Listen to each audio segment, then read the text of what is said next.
because you've got a lot to cover. All right? Partnership tax, so there's always a lot to cover, right? All right, guys. Hopefully everyone on WebEx can hear me. And before I get started, get too enthusiastic, I start recording this. See if this works. And I think it does. Okay. All right. So, let's just remind ourselves where we are and what we're doing here. So, Chapter 1 is an overview of the taxation of business partnerships and partners. And again, Chapter 1, at the risk of being repetitive, you're going to have a better understanding at the end of the course than at the beginning of the course. And you heard it again 3 weeks in a row. You'll hear it for a fourth week. The way to go, your smaller clients, and most of them will be, don't take offense at that.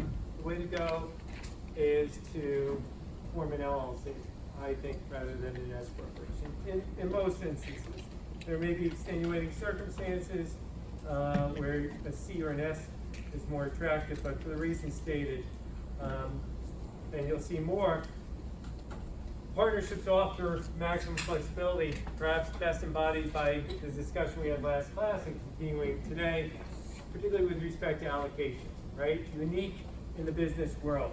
All right. So as we flip pages, you guys can see that. And Chapter 1, like I said, not a lot of information that a professor's going to ask on an exam, but there's some little points there, takeaways. Chapter 2, formation issues. Again, let me emphasize something I said before and everyone should hear, that Code Section 721 is the type of code section that, even though it deals with formation issues, is something that comes up perhaps many times in the life cycle of a partnership. It's not a one and done, right? Just like Code Section 351 in the corporate realm is not one and done. It can come up on multiple occasions. So keep in mind that there's often, when you're dealing with code sections, is it fair for me to play the role of artist, of like a Picasso? And then, who's famous? I don't know, for doing mosaics. I don't know. You guys are supposed to help me on this. What is the artwork where you put in different tiles and you create art? What is that? Mosaic. Is mosaic? Is that the traditional mosaic where you put in different tiles? Yeah.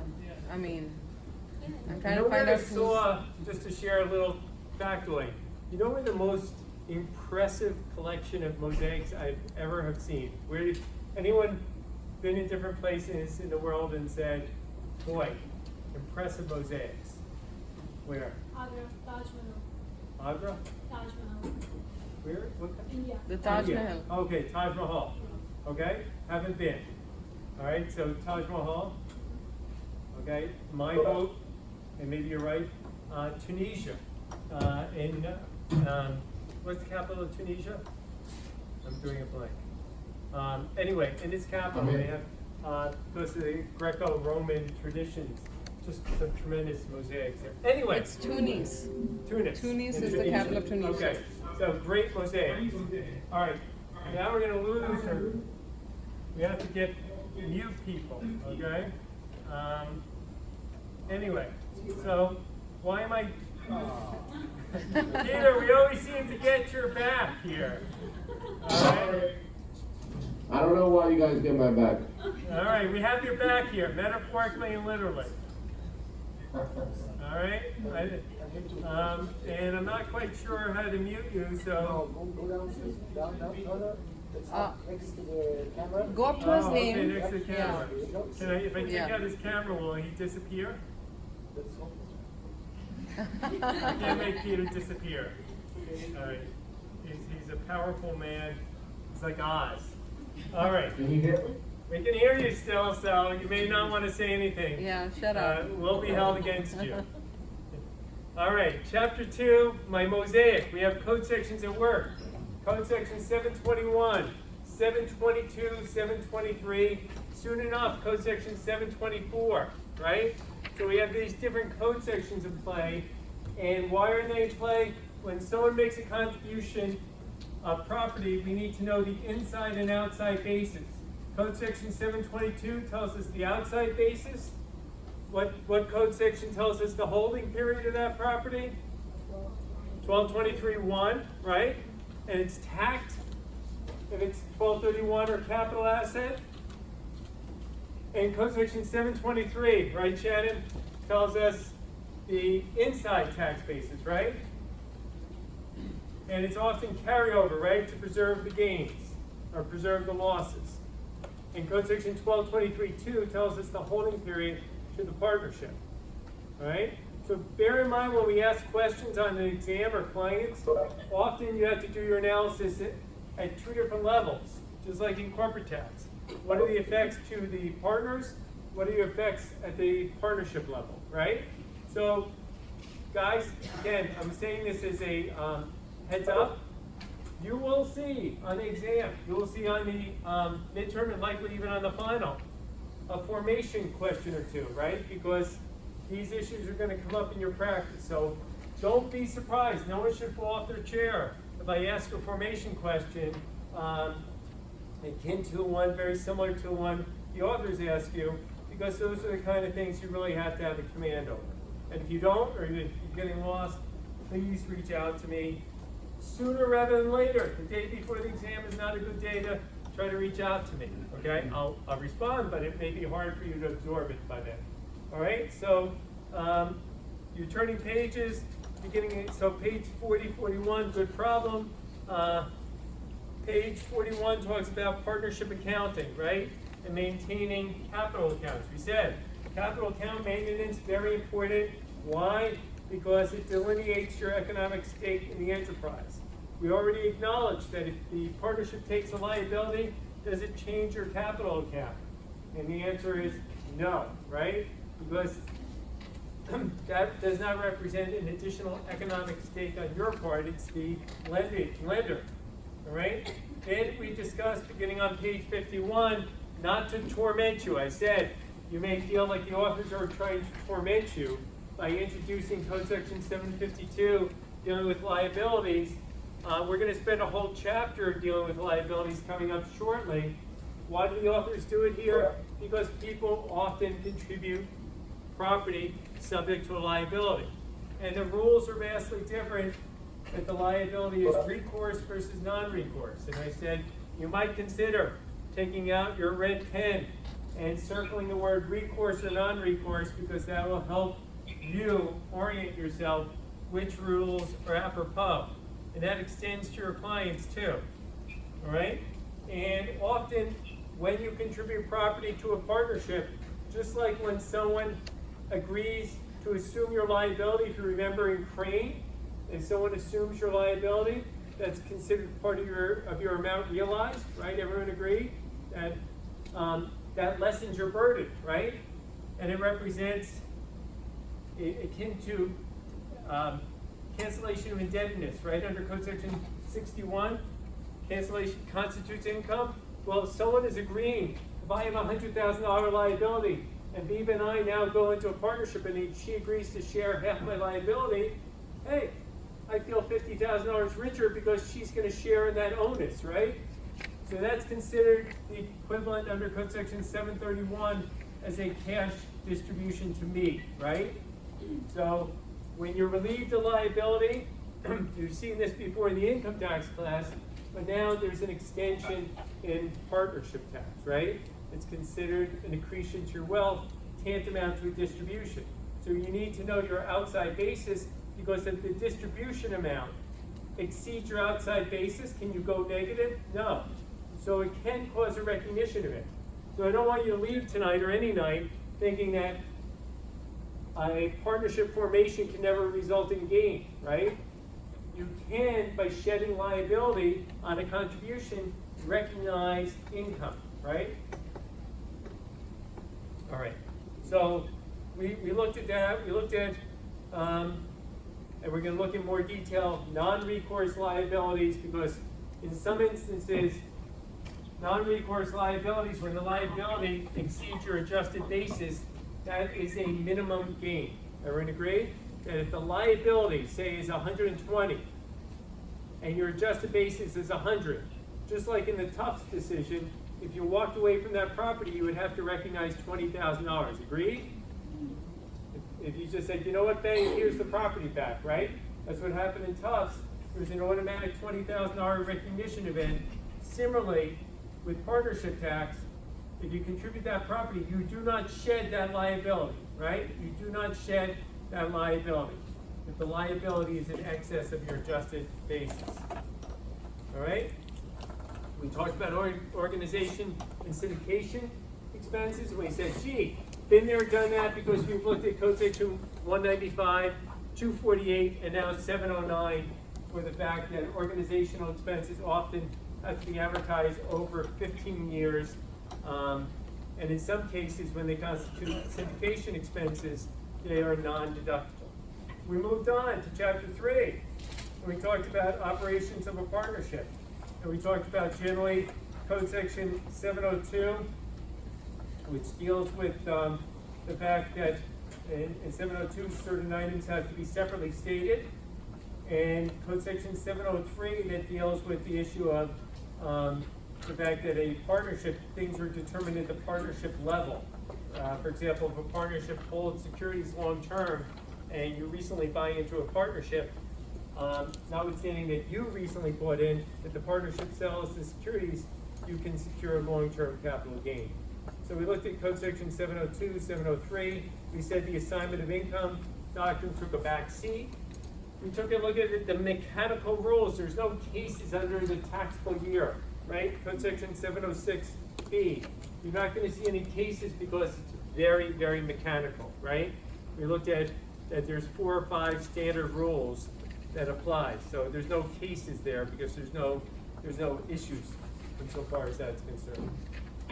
We looked at Code Section 705 and the fact that when it comes to basis is fluid. Basis change. Basis goes up, basis goes down, right? Basis goes up, partnership earns money. Basis goes down if there's losses or distributions, right? Code Section 705. So, and what basis am I referring to? Inside or outside basis? Outside basis, right? Outside basis. We took a look. I thought it was a very good overview. Code Section 199A, right? Took a look at Code Section 199A, which is about, prone to come up in your practice. We then looked at the loss limitation rules because we know that losses, unlike gains, must be realized, recognized, and allowed, right? And then, whereas Code Section 165 allows losses, we also know that there's limitations. And these limitations now in the year 2019 come in 4 flavors, right? And they're tiered. And you're supposed to take each one seriatim, in order. You're not supposed to apply one before the other. And what do I mean? You're supposed to apply the basis limitation rules first, right? Apply the basis limitation rules first. Okay. Number 2, you're supposed to apply the at-risk rules, that's 704D, right? 704D first. Code Section 465 next, the at-risk rules. Next, the passive activity loss limitation rules under 469. And finally, we have new Code Section 461L for an overall limitation on the availability of losses. So we have 4 different hurdles. If you think runners have a tough time running over hurdles, just think of you guys and your clients running over these hurdles. You've got 4 fairly high hurdles you've got to make sure you jump over and not fall flat on your face, right? These hurdles that, in order to secure the loss, right? So, the authors go through and they give you, hopefully, a fairly good overview of these loss limitation rules. And then we looked at Chapter 5, or Chapter 4, just trying to make sure that I'm not missing anything here. Someone's beaming in a question. Boy, one day I'm gonna come here, I'm gonna have more people on WebEx than I'm gonna have in the room, but the day's not here yet. But any event, chapter 4, we have partnership allocations, right? Code section 704B. Code section 704B. And this, just like some of you have had subchapter J in the income taxation of trusts and estates, some of you remember a concept of D&I under code section 643, distributable net income. And that, in subchapter J, that was what distinguished trusts and estates from other entities, this concept of distributable net income. You're not responsible for it in this class. I'm just calling, but in this class, for subchapter K, this is the heart, this is the meat, this is the potatoes of partnership tax, right? Where people want to know, can they make special allocations? And your response, if you were responding, Elizabeth, what would you tell the client? Can you make special allocations? Are you going to whisper it a little lower or a little higher? Look at all the people there. I see angry messages on WebEx. They can't hear you, Elizabeth. Yes. By the way, people on WebEx, if you want to write angry messages about not being able to hear, you can back me on this. So I will turn on for a moment the WebEx people. So if anyone wants to type in that they're frustrated that they can't hear, I invite you to type in. Some extra credit too. All right. So Elizabeth, your answer is yes, they can make special allocations? Yes or no? Yes. Yes. Jonah, always? No. No. Why not? It's the next. Oh. Me, why not? She just No, threw no, you no, under the no. bus. I don't know. I don't have an answer. Ken, can you always make special allocations? As long as a substantial economic effect. Ah, as long as they have what? Substantial economic effect. 704-1B2. I like what you say. Lovely. Everyone's now on mute, but where's my angry audience? Yeah. I want to hear. I thought there'd be angry emoticons flying all over the screen. Why would they be angry? Why would they be angry, B? Because people aren't speaking loud enough, except for me. Okay, people aren't speaking loud enough. All right, but we have code section 704B, and as Ken points out, and Elizabeth, yes, tentatively, you can make special allocations, agreed? But you cannot tell your client you have carte blanche to do, whatever the hell they want to do, right? There are limitations. And Ken points out, rightfully so, as 704B says, they must have substantial economic effect. Where is that substantial economic effect captured? Well, they're captured in the capital accounts, right? So if you want to make allocations, often they have to be captured in the capital accounts because the capital accounts represent your economic state, right? And we saw a case that's emblematic of people saying, screw it with the capital accounts, we'll make the allocations, but who cares? That's page 111, the Orange decision, right? They made allocations, but upon liquidation, they were going to ignore their capital accounts. And if you ignore the capital accounts, guess what? The IRS can ignore your special allocations, right? What's good for the goose is good for the gander. All right, so we looked at the Orange case, and again, that's a good case to get a feel for why this is special allocations cannot be just left unbridled. And we talked about having economic effect and maintaining partners' capital accounts. And we talked about how capital accounts are maintained on page 122, 123.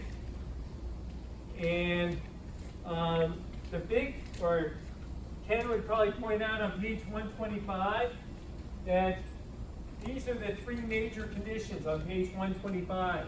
The capital accounts must be maintained in accordance with the rules of the regulations. On liquidation, liquidating distributions are supposed to be made in accordance with deposit and capital accounts. And finally, if there's a deficit, you got to pony up, right? And the last one is the most problematic for many limited partners, right? They do not want unbridled exposure, right? So what happens in that situation? They don't want unbridled exposure. Is there an alternative test? And the answer is yes, right? There is an alternative test where you have something known as a qualified income offset. That if you won't go negative, but if it goes negative, you're going to be allocated income as soon as possible, right? So many partnership agreements may not meet the big three, right, Ken? But they are likely to have this qualified income offset. And then the allocations have to be substantial. And this is looked at both in shifting and transitory allocations. Shifting and transitory are the words du jour. Shifting meaning that during the same tax year, no one taxpayer can be better off from a tax perspective and no other taxpayer worse off. And transitory is over an examination over a 5-year period, whether or not your allocations are going to produce an outcome where one or more taxpayers are better off from a tax perspective and no taxpayer is worse off. All right, so the authors describe that. They talk about on page 140. I just want to remind you, I already did last class, but it bears repetition, that for purposes of the regulations presume that the fair market value of these properties are always equal to adjusted basis. I'll repeat, the fair market value of these properties are always equal to adjusted basis. Also keep in mind that when we've looked at special allocations and you've looked at these capital accounts, we are looking at the capital accounts. We are not looking at the outside tax basis. Let me repeat that, because some people during the exam or in practice, they get flummoxed and they think special allocations, ultimately it will have a bearing on your outside tax basis, these allocations, but for the moment, the big three and the qualified income offset have everything to do with capital account, right?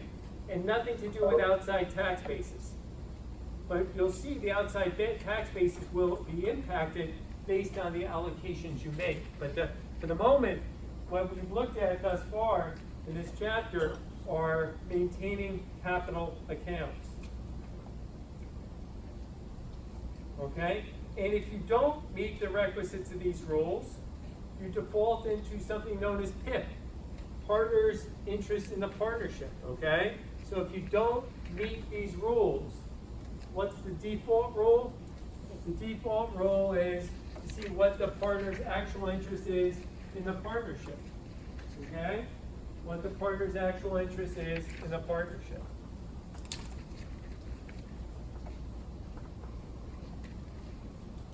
And we looked at, and I think we went through, if I'm not mistaken, the problems on page 150 and 151.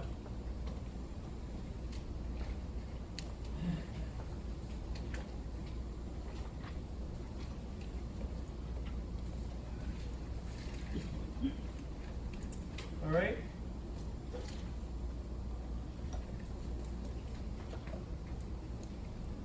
Any questions before we start looking at the new material?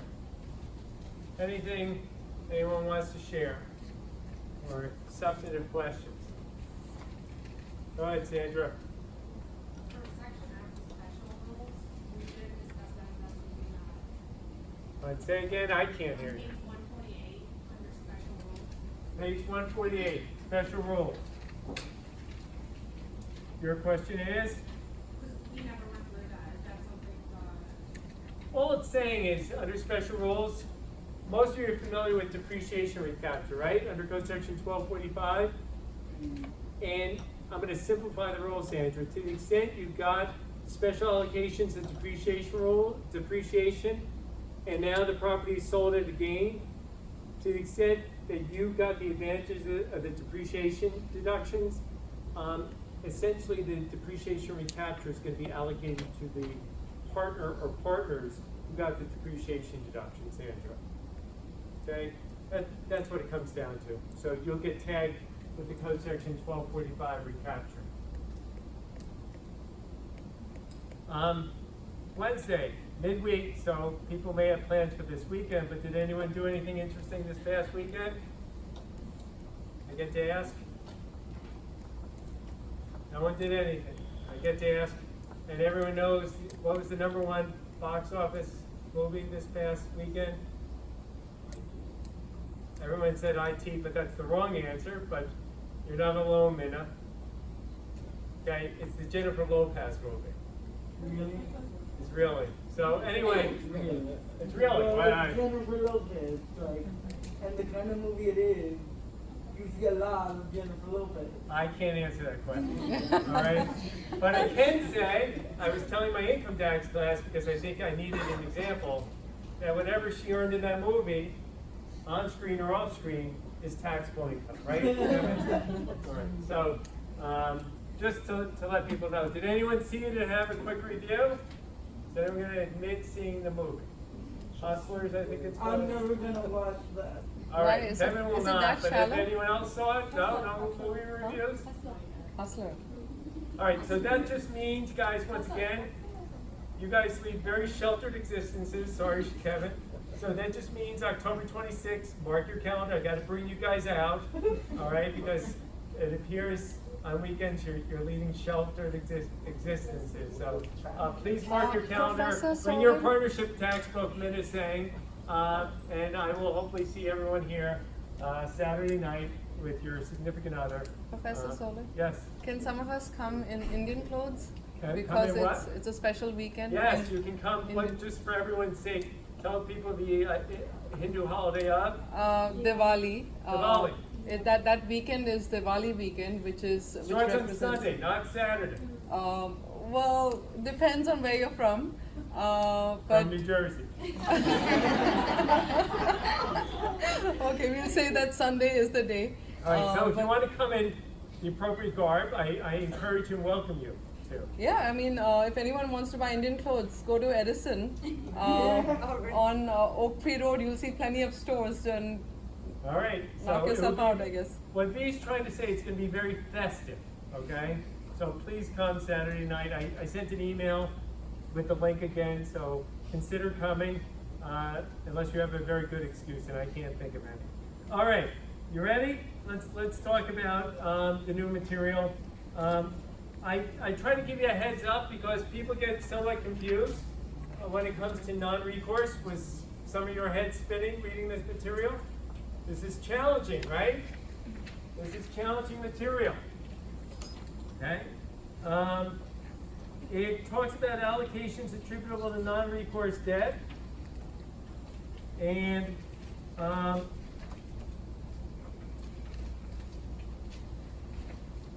the point is, until this point in the chapter, we talked about substantial economic effect, right, Ken? And we said that any deductions you took, sort of like the old Bill Clinton, I feel your pain.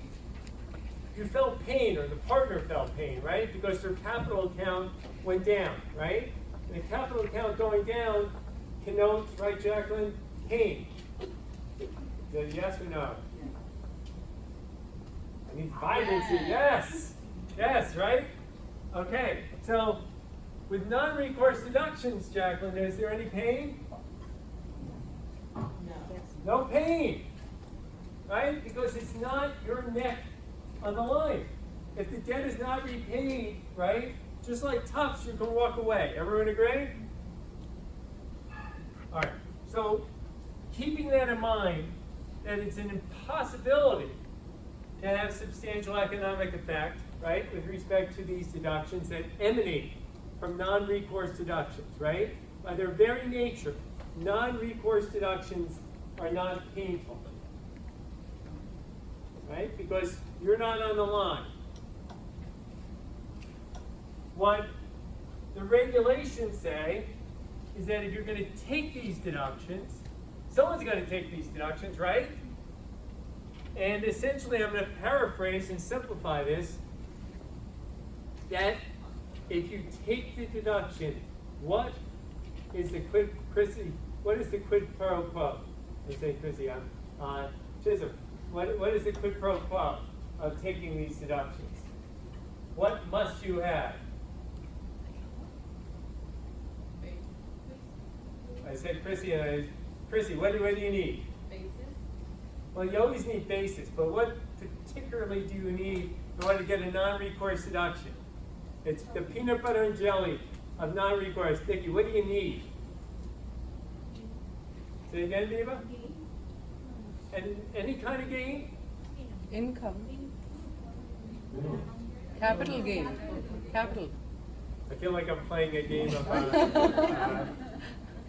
Go ahead. I'm gonna. I know the D is silent. The guzwa. The guzwa. Got it. Guzwa. The guzwa. Feels good when I say it enough times. Guzwa. Well, what do you need? You gotta shout it out.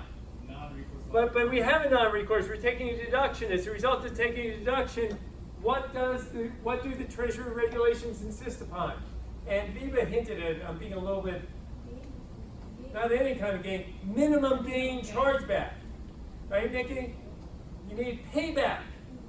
This is poetic justice. You're getting the deduction. Well, at some point in time, you're going to pay the price of getting that deduction. You may not have to pay the bank back, but you know that Tufts-like gain? Remember that phantom gain? You took the deduction, you're going to get hit with a gain when there's a sale or disposition of that property. So if you get the deduction, you have to be tagged with the gain. Yes, Minna? Okay, we're all good? So those who believe in like divine retribution, I'm sure there's some of you, this is it. Right? That if you get the deduction, sometime in the future, you're going to pay the price. Does that seem fair? Okay. Well, oh, well, first of all, you're going to go into negative capital accounts, okay? Everyone agree? There's going to be negative capital accounts because that represents, in part, your minimum gain you're going to be charged with. These are capital accounts. Are these outside basis? Categorically no, right? Because can you ever have negative outside basis? So I've heard in practice so many times people bemoaning, oh, I got this negative tax basis. No, you don't have negative tax basis. You have a negative capital account. Is tax basis positive? Absolutely. Why? Code section 752 has driven up the outside tax basis. Right? So where they have a negative capital account, they have a positive outside basis. Right? I don't know, is that signifying that someone has a question, or is that just...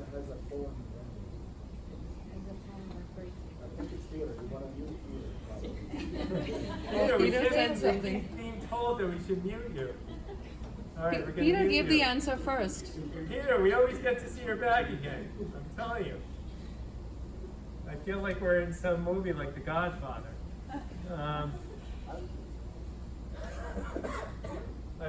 So anyway, all right. So the authors make a lot of reference, right, to minimum gain chargeback. But that's the essence, right, of a minimum gain chargeback. Is maybe in your notes you want to put divine retribution. I don't know. However you want to make sure you know what this is keyed off of. And non-recourse deductions are those deductions which relate to the non-recourse borrowings, right? Non-recourse deductions are those deductions which relate to the non-recourse borrowings. What is on page 1? And the authors tell you, they're going to give you a whole bunch. They say, we're going to teach you a foreign language of sorts, right? And they're going to give you a whole bunch of new words.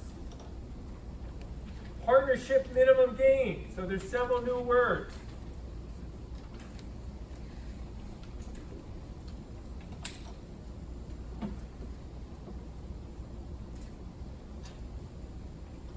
Partnership minimum gain. Defined 4 or 5 lines below.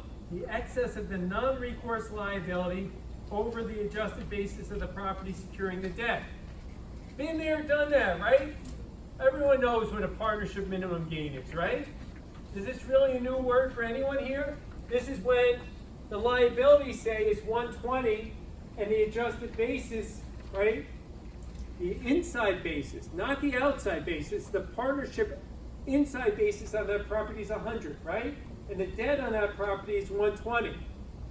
What's the partnership minimum gain? 20, right? Who's that going to be tagged to? That 20,000 a gain? Whoever took the non-recourse deductions, right? Because we're going to play the role of God and give divine retribution to those who got the deductions.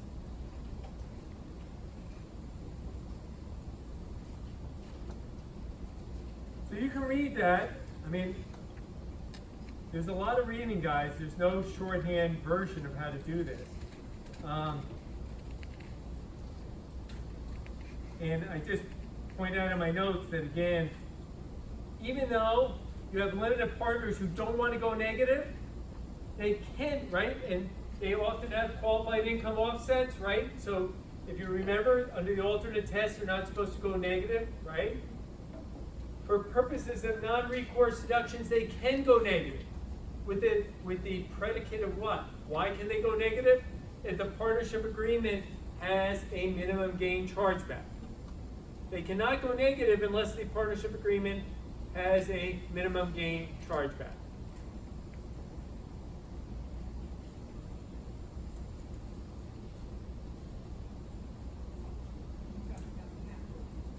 I apologize? Renee, say it louder. I'm categorically speaking in the capital account. Because I could not possibly, Renee, right, speak of outside basis because we can't go negative.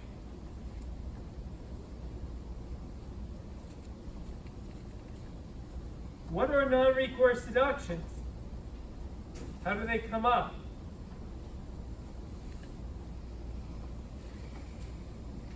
Well, non-recourse deductions come up the way you would think they come up. 2 ways, actually. The most common way, depreciation deductions, right? Depreciation deductions which reduce the property's basis, right? And they may reduce the basis below the amount of the liability. They may reduce the basis below the amount of the liability. If they do, you have a minimum gain, right? And the depreciation deductions reduce the inside basis of property below the amount of the liability. What does that do? It generates non-recourse deductions. Let me pause. Does everyone get that?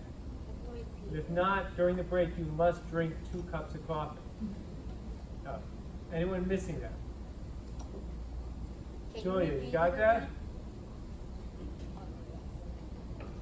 What are you missing? Because if you have property, let's suppose, I don't know why it's not letting me Professor Solet, can you repeat what you said? That statement you made? Okay. Well, let me do an Okay, example. okay, yeah. So, if you have property with a $100,000 outside basis, okay, and let's suppose the liability is $90,000, right? Liability. Okay? Is there any, in this case, is there any minimum gain, Julia? No, right? Because the liability doesn't exceed the outside basis, right? And suppose every year you take $5,000 of depreciation.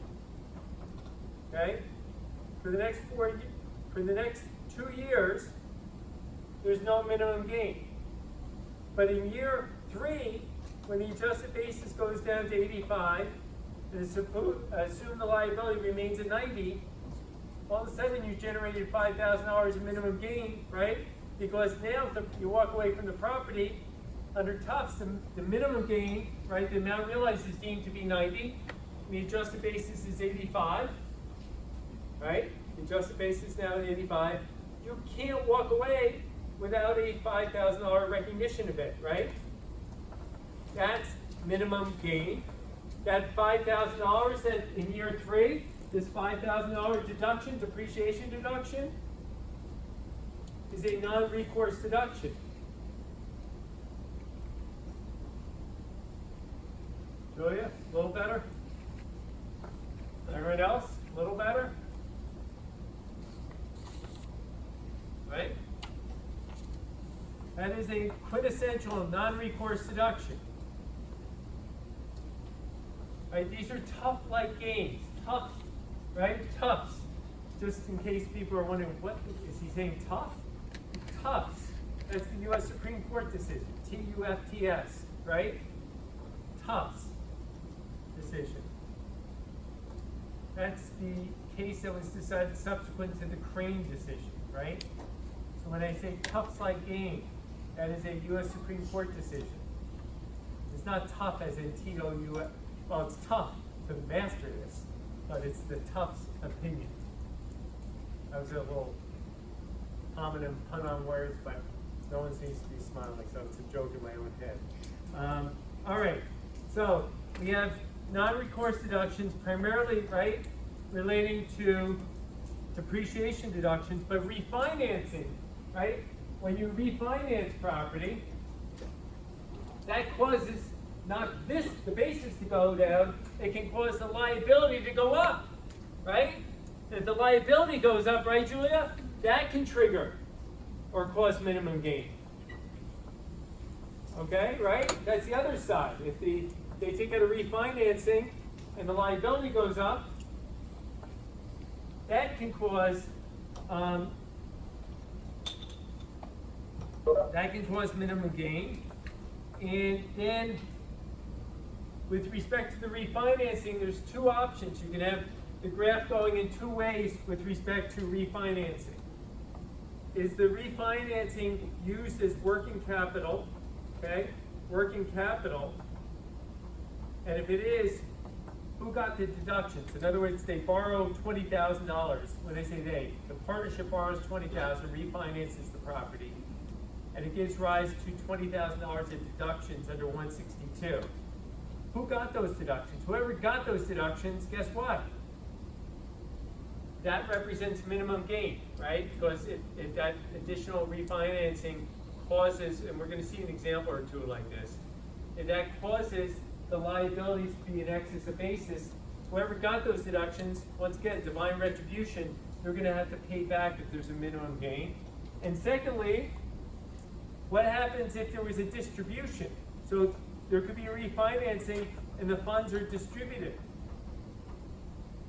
Right? They could take the borrowed monies and distribute it to the partners. And if they do, once again, those who got the distributions are going to be potentially subject to minimum gain because their capital, what do distributions do to your capital account, guys? They reduce it, right? Just like working capital, the deductions, what happens to your capital account with respect to deductions? They cause your capital account to go down. So both of these events cause your capital account to go down, but your capital account represents what? Represents future minimum gain, right? Because it all relates to non-recourse financing.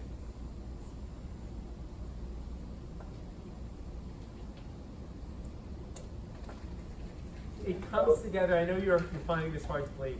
But when we do some of the problems, and in addition, if you don't mind me saying so, once you go through this with me, and you go through some of the problems, and you go back, and I know it's tedious, I forget who said it, but I think you're all thinking it.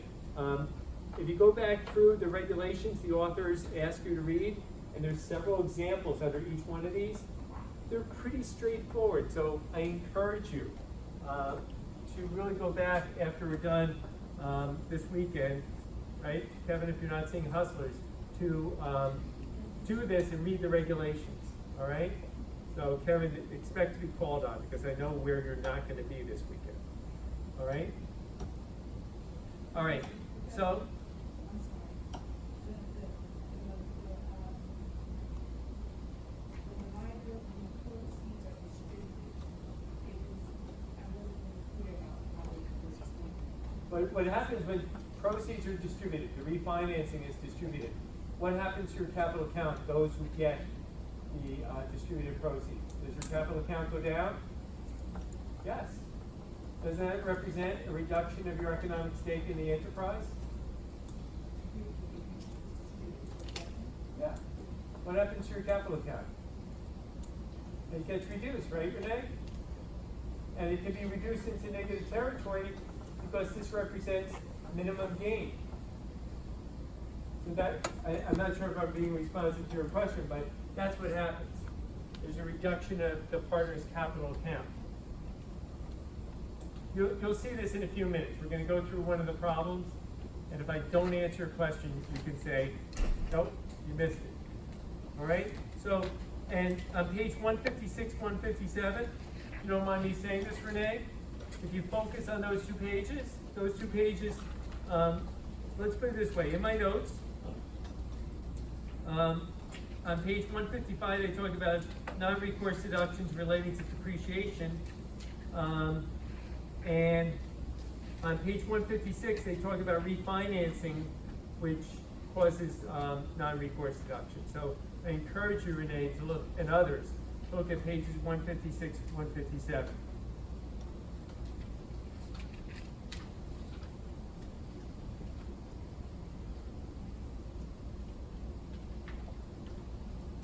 And I mean, just hopefully you're getting this in mind here. Look at page 157 under a partner share of partnership minimum gain. It says, a central premise of the regulations is that even in the absence of a deficit restoration provision, non-recourse deductions may reduce a capital account below zero, right? We knew that, negative numbers, to the extent the partners share the partnership minimum gain. This is because these deductions will be quote-unquote recaptured, right? You guys are used to 1245 recapture, but here, these deductions are recaptured at some subsequent point in time and charged back to the partner to whom they were allocated and increase that partner's capital account when the partnership disposes of the property.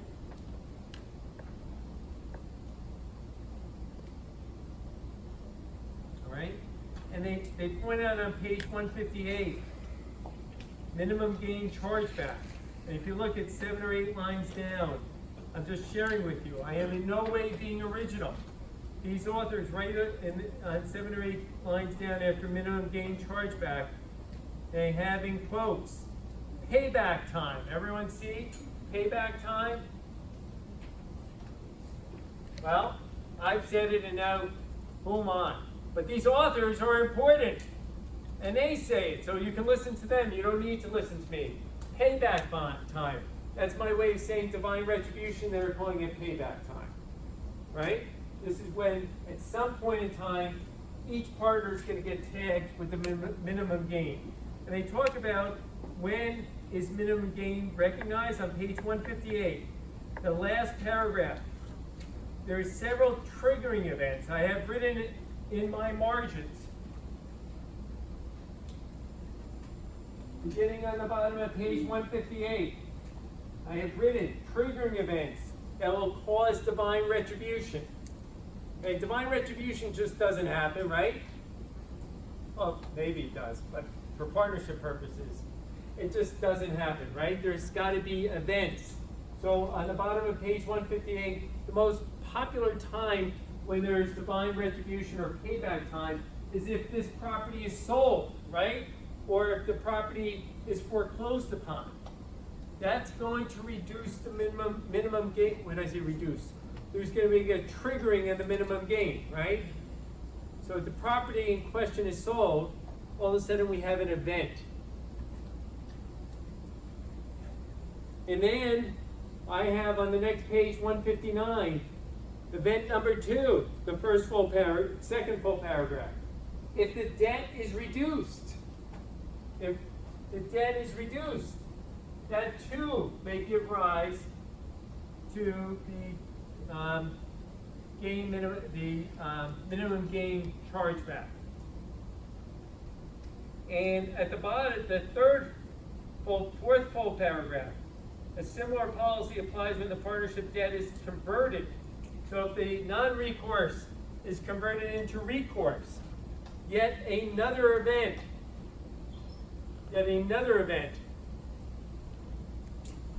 that gives rise to minimum gain chargeback.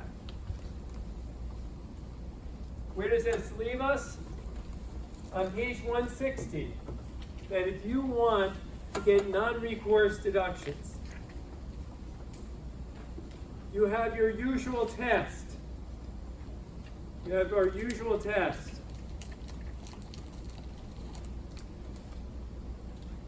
But in addition to the usual test, you must have a minimum gain chargeback.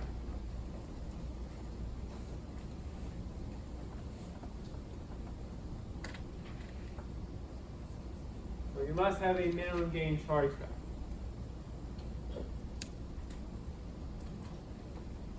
Now, let me make an observation. Many people get lost, so not you guys. I want to stop you guys being lost. What are we talking about here? We are talking about taxpayers, right, who are getting deductions. Everyone agree? When you boil this all down, right, people are often getting depreciation deductions. Is largely what we're talking about, right? Agreed? When I say people, not any people, partners, right, getting depreciation deductions as a result of non-recourse financing. Agreed? So when you clear up all the smoke, all right, isn't that what we're really talking about?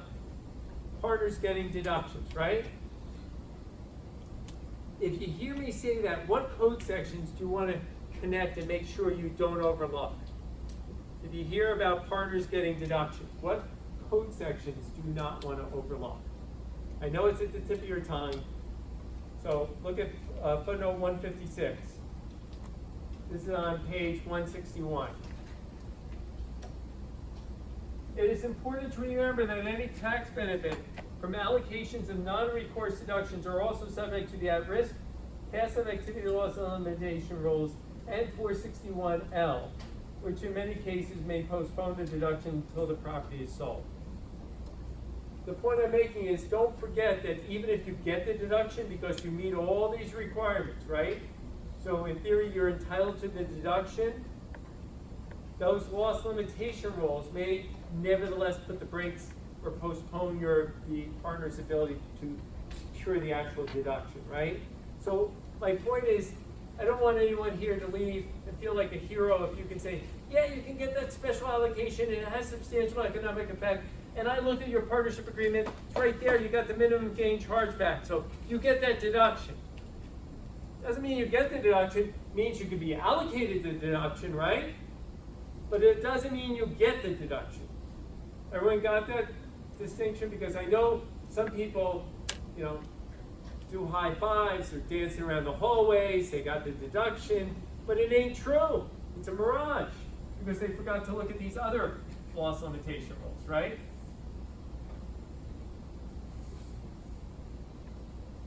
Oh yeah, great. All right. Aya, is it Aya? I got with an A. Okay, I got to work on this, but I'm trying to every week get better. Anna. So would the partnership allocate the losses still to the investor and then investor Yeah, would they do just the get calculation? suspended. It just gets suspended at the individual level, yes? Right. The But loss the just gets partnership- suspended. But Yeah. the partnership would allocate the losses. Absolutely allocate the deductions, right? Right? So let's do this, guys. Let's look at the problem on page 161, because I think by going through the problem, you'll have a better idea of the dynamics of what's really happening here. All right, so we have G and L form a limited partnership. G, the general partner, contributes 80,000. L, the limited partner, contributes 320, right? And remember, L doesn't want any risk here, right? Everyone agree? The partnership purchases commercial real estate using that $400,000 and borrowing 1.6 and borrowing on a non-recourse basis from a commercial lender. Okay, so in theory, you don't have to worry about the at-risk rules, right, guys? Just saying. The terms of the loan require payment of interest only for the first 5 years. So it's a balloon mortgage, right? So the liability of 1.6 million is going to stay out there. Everyone agree? The general partner, the partnership agreement allocates all income, gain, losses, and deductions, 20% to G and 80% to L, until the first time the partnership has recognized items of income and gain that exceed items of loss deduction recognized over its life. Then all further partnership items are allocated equally between G and L. So at the time the partnership agreement is entered into, there's a reasonable likelihood over the partnership life will recognize income and gain significantly in excess of losses and deductions. In other words, initially, the limited partner says, look, I'm going to put up a lot of money, G, and if you're successful in this endeavor at some point, because you're going to put in all the hard work, I just wanted, in this case, L just wanted to get paid back the 320. G's going to get back the 80,000. But once that's all repaid, then they're going to split profits going forward 50-50, right? G is going to put in all the hard work. L's the passive investor. But the notion is, at some point, and this is very common in partnership agreements, that there is an event, in this case, where L is made economically whole. Once L is made economically whole, going forward, they're going to split profits 50-50. The partnership agreement requires all allocations are to be reflected in the appropriate adjustments to the capital accounts, and liquidation proceeds are to be distributed in accordance with positive capital accounts. So far, so good. Ken would be happy. Only G is required to restore deficit capital account, okay? Because L doesn't want to have that obligation. Agreed? Partnership agreement contains a qualified income offset for L. And look at this, guys. A minimum gain chargeback, right? We're looking pretty here, right? We look like we have all the requirements for a great recipe, right? Finally, the agreement provides that all non-liquidating distributions will be made 20% to G and 80% to L. A total of $400,000 has been distributed, right? Each one has been made economically whole, and thereafter they're going to split profits 50-50, just like I said. The partnership uses depreciates its property using straight line method over a valid, and we're going to assume a 10-year period. And we're going to skip mid-month conventions, all that stuff. So I think everyone can handle the math. What are the annual depreciation deductions here, guys? Not tricky math. The property costs $2 million, $200,000 a year. Everyone agree?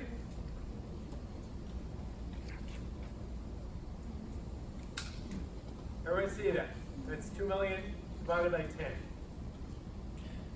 Just in case you didn't have your caffeine tonight. All right. Ready? Everyone have the facts. Any questions about the facts? Question A. Assume the rental income from property of 150 equals operating expenses of 150.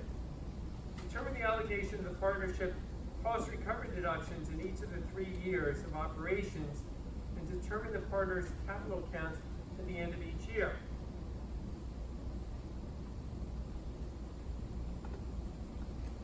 Okay? Now, how are the depreciation deductions G and L? What do their capital accounts start at? 80 and 320. Everyone agree?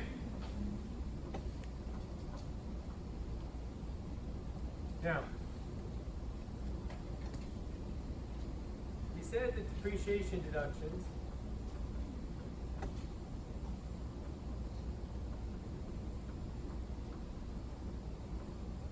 and how are those going to be divided? percent, did we say that? 28. Right, 20%, which is equal to how much? 40,000. And you guys, 0.8 is 160,000, right? Everyone agree? So, given what we know, what's going to happen to their capital accounts the first 2 years?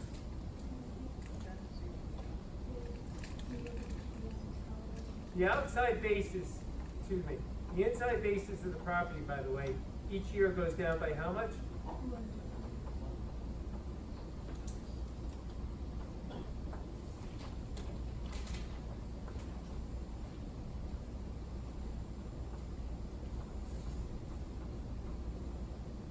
What is the liability?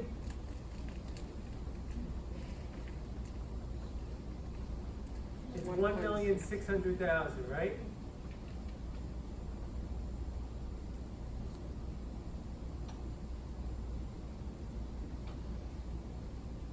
Right, it's a balloon mortgage. Everyone agree? That liability is staying at 1,600,000. Agreed? What happens to their capital accounts over these 2 years, guys?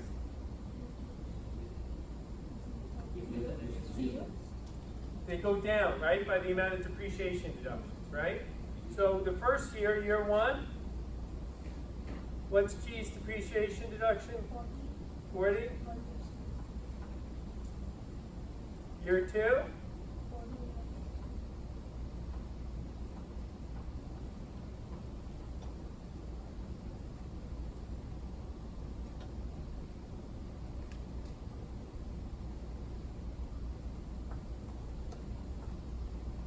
Okay. So again, we're not looking at outside basis, okay? Because under Code Section 752, their outside basis is pretty significant. But we'll get to that in another chapter. This is purely for capital account purposes. So just make sure you label this. This is not outside basis. Everyone understand? Because I've seen students freak out during the exam like, oh, was that outside basis? Was that capital accounts? I'm telling you, I've had enough experience. I've seen where students go wrong. It is capital accounts, right? Everyone has that in their notes? It is not outside basis. So now, have these allocations had, Ken, substantial economic effect? These year one and year two. Yes. Year one and year two. Why? How do we know that? We know it because her capital accounts went down. There's a qualified income offset. We don't care less about the minimum gain because there ain't no minimum gain, right? So far so good. We're steering a clear path, right? So far so good. Everyone happy? Everyone satisfied? Everyone see there's no minimum gain here, right? Because the liabilities do not exceed basis. So unlike in Tufts, if they walked away from the property, there'd be no gain. Everyone agree? There'd be no gain. What happens in year three? Don't say it out loud, but this is critical. What happens in year three? Don't say it out loud. Everyone just write down. Take a shot. Write down what you think year three, at the end of the year, the capital accounts would look like. Everyone taking a chance in life. Hey, you're writing it down? You have a number? Not yet? Have an idea? Minute, did you try it? Do you write down a number, or is it in your head? I think it's useful to write it down. Ben, did you write something down? In your head? I'm telling you, if you write it down and you get it wrong, it will be more reinforcing than if it's, because you know what your brain does when it's just in your head? Is when I write it down, you'll say, yeah, that's what I had. But if you write it down and it's wrong, it's like, I better get that. Go ahead. Just say it loudly because the people in WebEx are never going to hear you. G is going to have 40,000 gain and L 160. I don't understand. What do you mean by gain? Tell me what their capital accounts look like. Just tell me what to write here. Next to G. Negative 40. Negative 40. And what should I write next to L?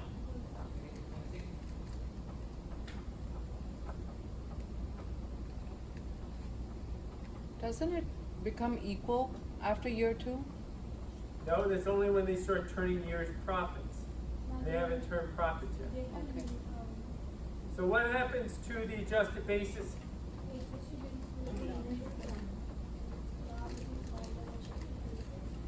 The adjusted basis is 1.4 million, right? What's the liability? 1.6. I smell minimum gain, do you? Everyone smell it? Elizabeth, you may not. You're chewing on something that those chips are going to throw off your olfactory system. And you're not going to be able to smell the minimum gain. All right, you got it? I just didn't know if there's a distortive effect. All right? All right, everyone's got that. Everyone see this depreciation deduction, right? Gave rise to the proverbial non-recourse deduction. And our limited partner, bless his soul, bless her soul, is going negative. First time you've seen in this class a limited partner who has no deficit restoration, right? Does L have to pony up $160,000 to anyone? No. Everyone agree? They can walk away from this property. L never has to dip his hands into his pockets, right? To pay 160, which is normally when you have a negative capital account, that means you owe someone money. Agreed? But that's not the case here. What about the minimum gain charge? That's different. That's the tax effect. But economically, L does not have to reach into his or her pocket to pony up to the bank $160,000. Now, if the property, which we're going to see, is walked away from, L would be tagged with a $160,000 gain, and G with a $40,000 gain. That's divine retribution. That is payback time.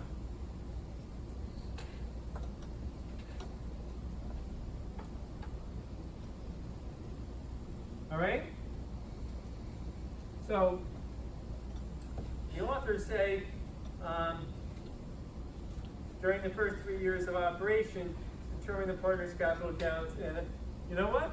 I think we've done our job here, guys. That's what they were looking for, and we've met that requirement. I will just call to your attention, because you guys want to hear me say this, that the regulations make clear, Regulation 704-2C, I'll repeat, Regulation 704-2C, that the non-recourse deductions have to be allocated in a manner reasonably consistent with the allocations having substantial economic effect. So this non-recourse deduction has to be allocated in a manner consistent with their prior allocations, which do have substantial economic effect, and these do. The partnership agreement must have a minimum gain chargeback. That's 704-2E3. I'll repeat, 704-2E3.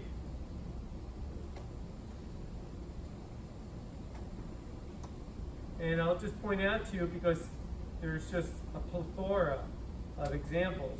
If you look at 704-2M, I'll repeat, Regulation 704-2M, example 1, illustrates this pretty much the same problem.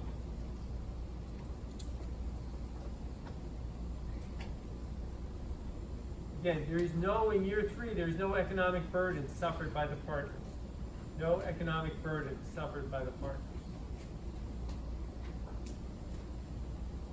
Any questions on problem 1? Anyone? Minna? Can he be both general partners? I don't understand. Can they both be general partners? Sure. Yeah, two general partners. Sure. Any other questions? Question B. I'm sorry.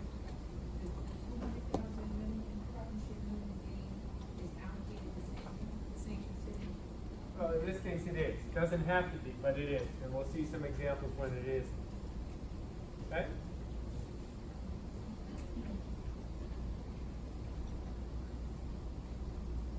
Well, speaking of which, question B. Saying the partnership agreement provides that L will be allocated 99% and G 1% of all partnership's cost recovery deductions. Okay? So let's just play this out. Okay?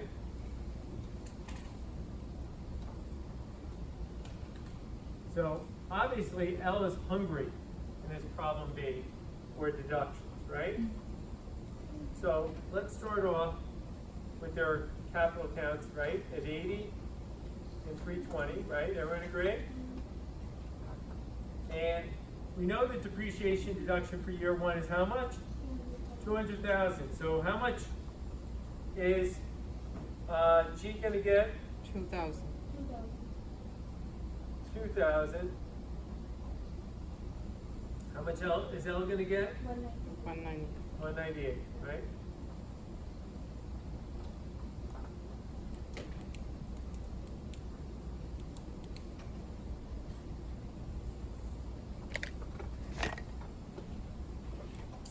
Now, does that allocation have substantial economic effect? Does that have substantial economic effect? Yes, right? Because presumably the property is declined to 1.8 million, right? Everyone agree? That under the regulations, the property's value is presumed to be equal to its adjusted basis. The property is presumed to be equal to 1,800,000. If the partnership were liquidated, how much cash would be left? No, 200,000, right? Because the value of the property is 1.8. Right? The bank is owed 1.6, it would be 200,000.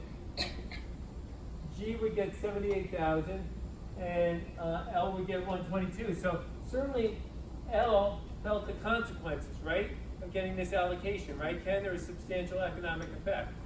Everyone agree? He felt the pain of getting that allocation. Everyone agree? From last class.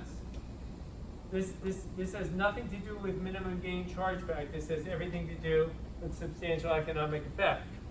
His capital account was reduced, and accordingly, if the partnership were liquidated, everyone see there would be only $200,000 in cash, right, at the beginning of year two. G would get 78, L would get 122. Okay? Year two. Everyone write down what you think would happen in year two.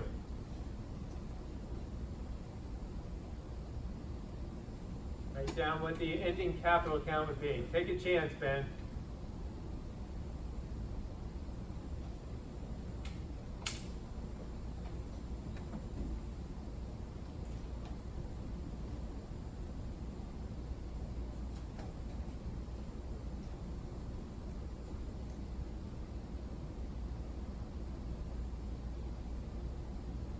Anna, you have numbers?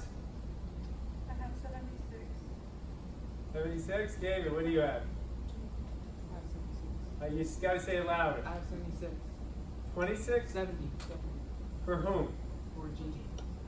For whom? G. 76. Your basis, your closing capital account is 76 for G. Ron, you have 76 for G? For G. Say again? For G, yeah. 76 is the ending. All right, let's hear how you did that. How do you get 76? Well, let me ask you another question. Anna, what's L's capital count at the end of year two? I have minus 76. David? 76. Can I ask you a question? How about a show of hands? How many had in year two L having a negative capital account? Well, if it's good night, L. Anyone not? on, let me just, hold that thought for a moment. Because Milla had her hand, she's very contrarian here. She's saying that it's, you say what, Milla? L, they don't have, depth reservation. Alright, Milla's upset. Can I put words in your mouth? Okay, Milla's very upset. Why? She says, she looks, and she says, there's no minimum gain here, right? At the end of year 2, is there any minimum gain here? Agreed. Everyone agreed. At the end of year 2, the adjusted basis of this property is 1.6 million, agreed? And the liability is 1.6, and there's no minimum gain, right? So there's no minimum gain chargeback. By extension, Milla, Ramon, can you have negative capital account? No, you can't. Everyone agree? Those who had, Anna, I'm sorry, I gotta call you on this. You can't have a negative capital account, right? Because there's no minimum gain. And if you don't mind me saying, L ain't gonna pay back a penny, right? L is not gonna pay back, everyone agree? L is only gonna pay up to 122, right, for the moment. But now we're gonna allocate depreciation deductions, right? And you were gonna try to allocate 198 of deductions to L, right? But L can only dip to 0. L cannot dip below 0, guys, right? Right, Ken? You would say so. Ken? Right? Yeah. Can't dip below 0. Because L, at the end of year 2, has no obligation to restore a deficit capital account, right? So, we can only allocate up to 122 of the deductions to her, right? Getting her to 0. What happens to the balance of the deductions, right? They must be all, not 2, but the other 76 of deductions are going to be allocated all to G, right? So, what is the difference between this example and example that we did year 3, the previous question, where we had negative capital? Well, we're not in the we have no minimum gain here. So because here we have adjusted basis and liability equaling each other. Right, there's no minimum gain. In year 3 of the prior problem, there was minimum gain, and therefore we could go into negative territory. Oh, okay. So, I see now. But that was what it was predicated on. Here, there's no minimum gain. Renee? So G's capital account in year 1 is reduced by his deduction, right? 2,000. Right. But in year 2, because L can't go below 0, G has to equal that. When you say E, hold on, can I make an observation? L is going to feel the economic consequences, right? Because if this property, right, at the end of year 2 is truly worth 1.6, and L goes into negative territory, right? L is not going to repay the partnership money. G is truly going to be out that money. So this is a truer reflection of their economic stake in the enterprise, right? If you allowed Anna, right, to go negative, that's really misleading because L would never pony up a single penny to repay G. But we said the minimum chargeback, yes, was the tax concept, so. Yeah, but there is no minimum chargeback at the end of year 2 in this problem. There's no, because adjusted basis and liabilities are equal. Right. That's what we were saying. I'm not saying the facts are. Factors. I just have a question. Let's say, so G can go negative. Absolutely. Yeah, because they have, yeah. G can go negative because G has an obligation and will feel the pain. All right? Right? So, Go ahead, Ron. so L was a general partner, L would go negative. Yeah. Because then he would feel the effect. Because he would be liable, truly liable. All right? Now, so now we're at 0, 0, but we have to look at year 3, right? Because in year 3, and by the way, if you want an example on this, look at 704-1B5. I'll repeat, 704-1B5, example 1, 4 little i's. I'll repeat, 704-1B5, example 1, 4 little i's. right? Now, you may say to yourself, okay, year 3, right? Year 3, we're gonna take $200,000 for the deductions, and now there is gonna be a minimum gain. Everyone agree? There's gonna be $200,000 in minimum gain, right, Anna? In year 3. In year 3, we're gonna have 200,000 in minimum gain. Everyone agree? Yes? Yes. Right? Because just like the prior problem. And the question is, can we allocate that deduction 99 to the LP and 1% to G in this case? And what the regulations make clear for your notes, 704-2E2, I'll repeat, 704-2E2 says that the allocations have to be reasonably consistent with your other allocations. And if your other allocations, right, are 20-80 and then 50-50, if your normal allocations, right, or you're going to divide profits 20-80 until you get repaid all your money and they go 50-50, then your allocations, special allocations, have to be between the 20 and the 50. In other words, look at the regulations. They have to be reasonably consistent. In this case, this is not a reasonably consistent allocation, and therefore, this allocation would be disallowed, okay? That's because this allocation is not consistent with the partnership's overall allocations, and this is made clear in that same regulation, 704-2M, example 1, 3 little I. I'll repeat, 704-2M, example 1, 3 little I, that this is an inconsistent allocation, and as such, it would be disregarded, and then you must look at the partner's interest in the partnership, that PIP, the PIP, and chances are the deduction would be allocated either 80-20 or 50-50. The regulations do not make clear what it would be. They leave it open-ended, just saying that you would use the PIP model, all right? So I'm not trying to be equivocal for your notes, guys, but there is no clear answer. All for your answer for B, leave it at that this allocation would not be respected, okay? And there's authority for the regulations I just read to you. Question C, same as A above, except that the partnership agreement provides that L will be allocated 70% and 30% of all cost recovery deductions, okay? So in that case, what would happen in question C? Would that be respected? And remember, with G and L,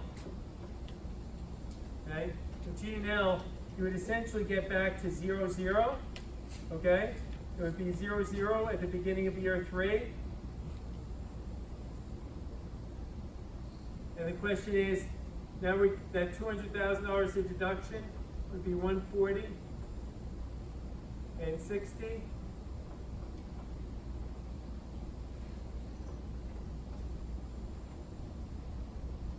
Why would it be 0-0 in year 3 if we are looking at example A? Yeah, because what would end up happening is that, let's do it, is that year 1, we would have 60 and 140, right? We'd have 60 and 140. Yeah, then 20 and we'd have, hold on, 200,000, what? Let's start at the beginning.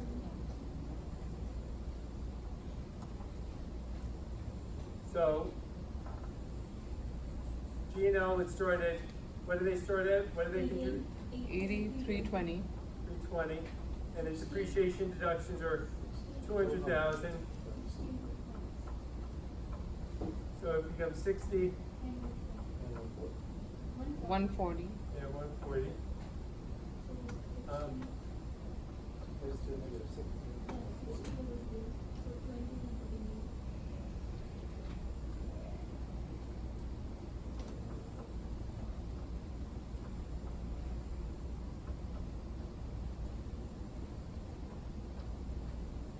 just think about this. Um, 120. Negative 40. So year 3, the partnership, at the beginning, the partnership has no money. Hold on. The liability is 1.6. And the fair market value at the end of year 2 is presumed to be 1.6.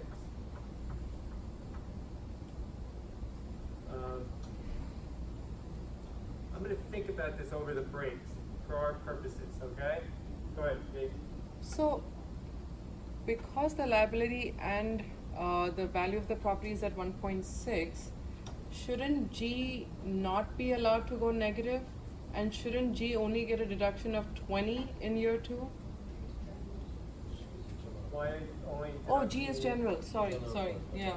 Okay. Go negative. Okay.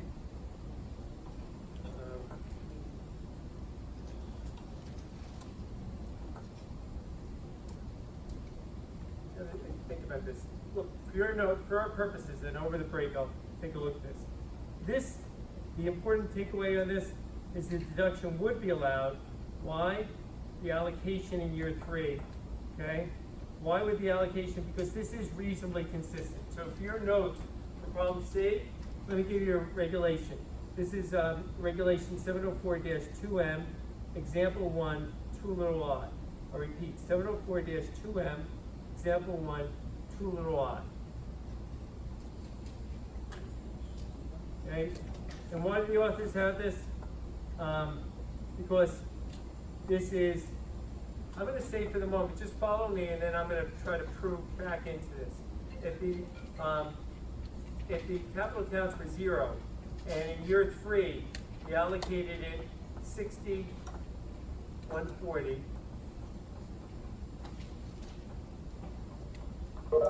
and the partnership, we have how much, guys? 200,000 in minimum gain in year 3, right? You already agree? You have 200,000 in minimum gain. L would be tagged, right? Divine retribution with 140,000 of the gain, and G would be tagged at 60, right?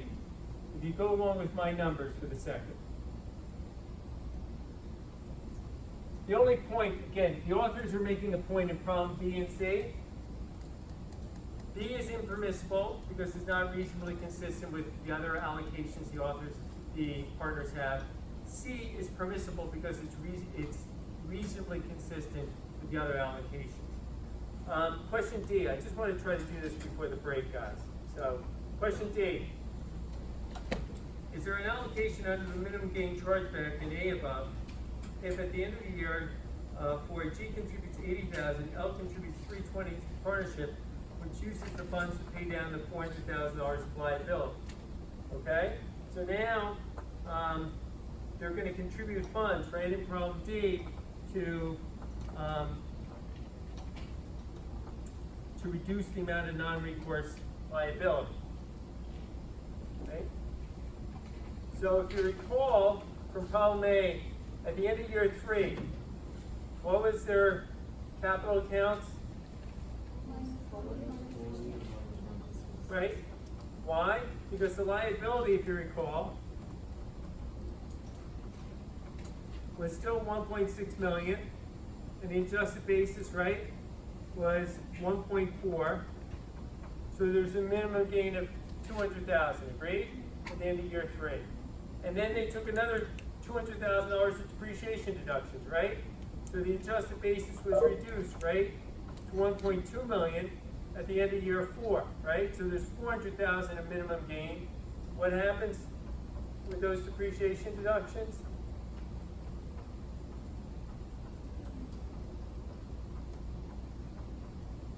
Everyone agree? That's their capital account at the end of year 4. Agreed?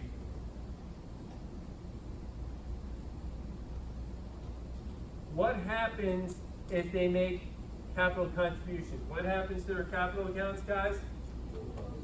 Goes up. Everyone agree? How does it go up?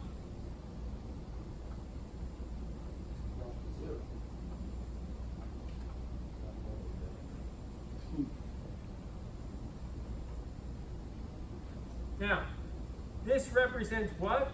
A decrease in their minimum gain. Everyone agree?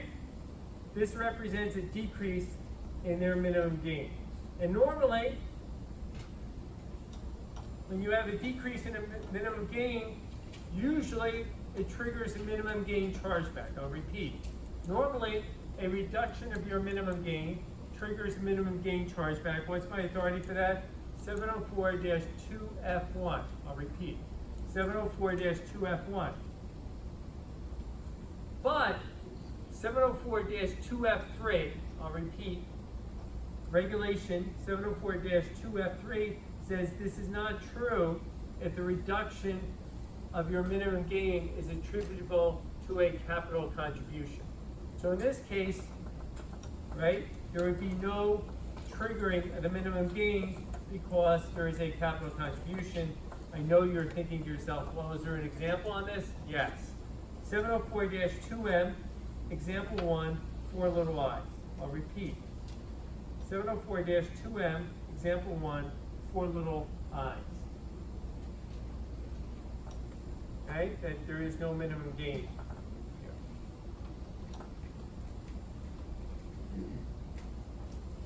Question 8. Is there an allocation under the minimum gain chargeback in A above if during the 4 years if during year 4 the partnership converts 600,000 of the 1.6 million of liability to recourse liability, and determine the partner's capital account at the end of year 4 and 5. Okay? So now let's go back to G and L and look at their capital accounts again.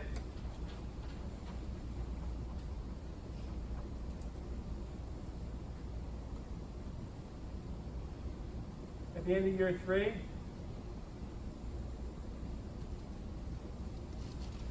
and what is the non-recourse liability equal to at that point, guys? At the end of at the beginning of year 4? 1 million, right? Because we're going to reduce, right, the amount of non-recourse liability to 1 million. Everyone agree? 1.2, right? 1.2. No, guys. The liability started at 1.6, and now they're converting 600 to 1.6. Oh, okay. Okay? So, and what's our adjusted basis? At the, when we reduce, well, originally, right, our adjusted basis, we deducted for the first 3 years, 200,000, 200, 3 times 200,000. So our adjusted basis is 1.4. Even when we reduce it in year 4, right, by another 200,000, our adjusted basis, right, equals 1.2 million, right? Is there a minimum gain at the end of year 4, guys? At the end of year 4, is there a minimum gain? No. Everyone agree? Anyone see any minimum gain up there? There is categorically no minimum gain. Agreed? Right? The basis is higher than the non-recourse liability, so there is no minimum gain. And we're looking at this and we're like, OMG, we have a negative capital account for L, and L, right, Ken, has no obligation to pony up 160,000 anymore, right? Does everyone agree? That's an OMG moment, right? Everyone, you got to get that OMG. If you don't understand the OMG, then you don't understand this. Because L is in negative territory, and L does not have to pony up a penny. Agreed? You know what time it is, guys? Break time. No, it's not break time. It's qualified income offset time. Qualified income offset, right, Ken? Because all of a sudden we're back to our normal rules, right? We're back to our normal rules where all of a sudden we got to get L back to 0. Everyone agree? Well, how are we going to get L back to 0, guys? Well, I can tell you how we're going to get L back to 0. Well, we have to allocate L as much income as possible and no deductions, right? That's the world we exist in, right? Because we are no longer in non-recourse world. We are in the world that we looked at last week. How are we going to do that? Well, recall the facts here. The partnership earns $150,000 a year, right? And has deductions of $150,000, right? Plus it has $200,000 of depreciation deductions. What are we going to do? We're going to stick L with the income because we've got to get L back up to 0. We don't have enough to get L back to 0, but the qualified income offset says we're going to allocate it as soon as possible. So all the income in year 4 gets allocated to L. Who gets all the deductions? G, because G has the economic risk here, right? G, if this liability that we just made recourse comes due, who's going to have to pony up the money? G. No pun intended. G. G's going to owe the money. So what's G's deduction here? It's the $200,000 of depreciation plus the $150,000 of expenses. So that totals $350,000. So the deduction here is $390,000 at the end of the year. And what's L's capital account? Still negative 10. So at the end of year 4, guys, G, and that's not surprising because if this partnership goes south, G's going to have to pony up all the money that's due, that recourse liability. So the 150 of income to L will show up on his K1 now, right? Yes. Okay. Yes. Okay, and G's going to get all those deductions, but G is going to feel that pressure. Okay.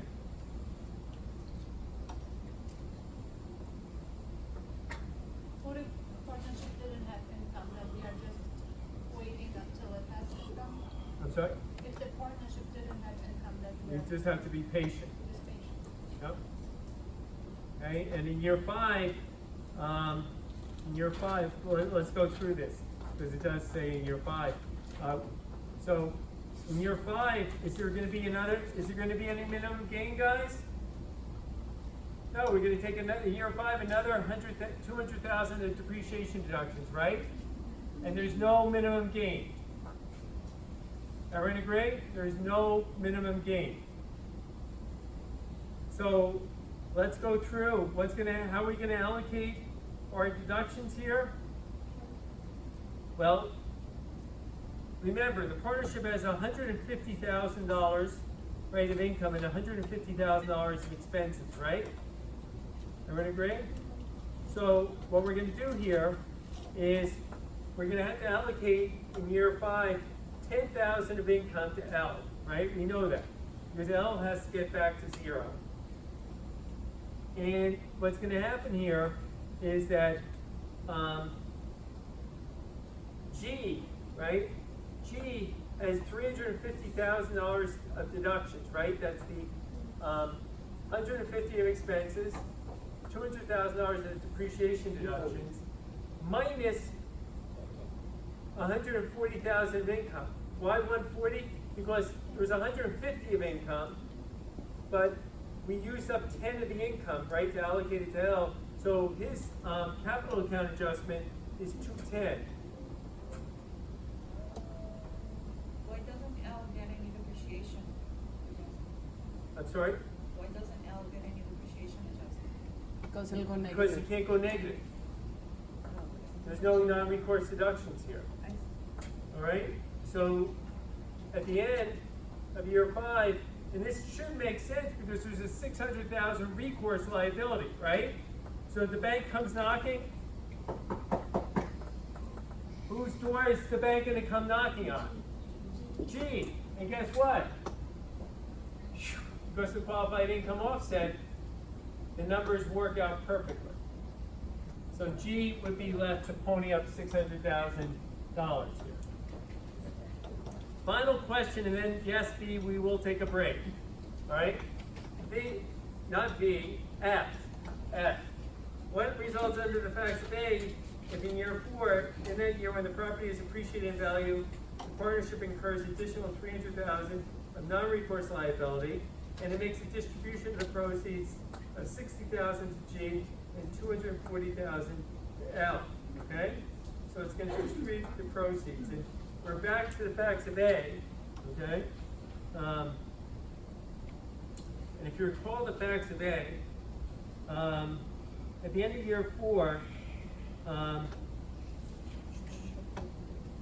we're gonna have another 300,000 of liability, so we're gonna go to $1.9 million, right? 1.9 million of non-recourse liability. Everyone agree? And what's our adjusted basis at the end of year 4? It's 1.2 million, right? Everyone agree?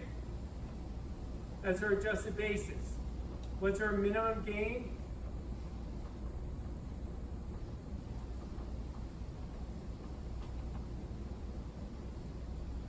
$700,000. Everyone agree? So, if you notice, our minimum gain changed, right? From year 3 to year 4 by $500,000. Increased by $500,000 if you look back, back to problem A. So, what happens here?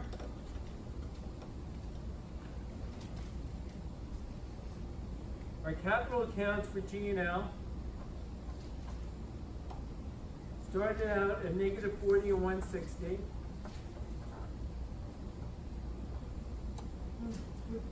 And we have distributions, right? And whoever gets the distribution, divine retribution, they're going to get tagged with the gain later, right?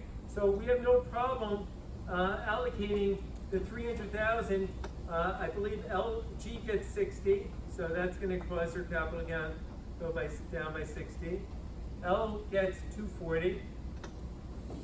And then, in terms of non-recourse deductions, G gets 40, right? This is just depreciation deductions, right?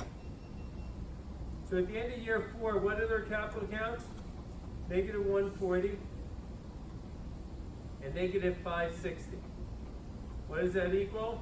That equals the total of the minimum gain. Okay? Again, if the partnership had Tufts-like gain, the Tufts gain would be 700,000, would be allocated 140, 560, and damn it, that's divine retribution, payback time, right? Economically, they're not out of pocket that money, everyone agree? But they will be taxed or tagged with that taxable gain. Guys, don't get mad at me, but we got to keep the break no more than 8 minutes because I got a lot to cover the second half. So I'm looking at the clock. I plan to begin at 7:50 sharp, okay? So I apologize, but got to give you your tuition for it.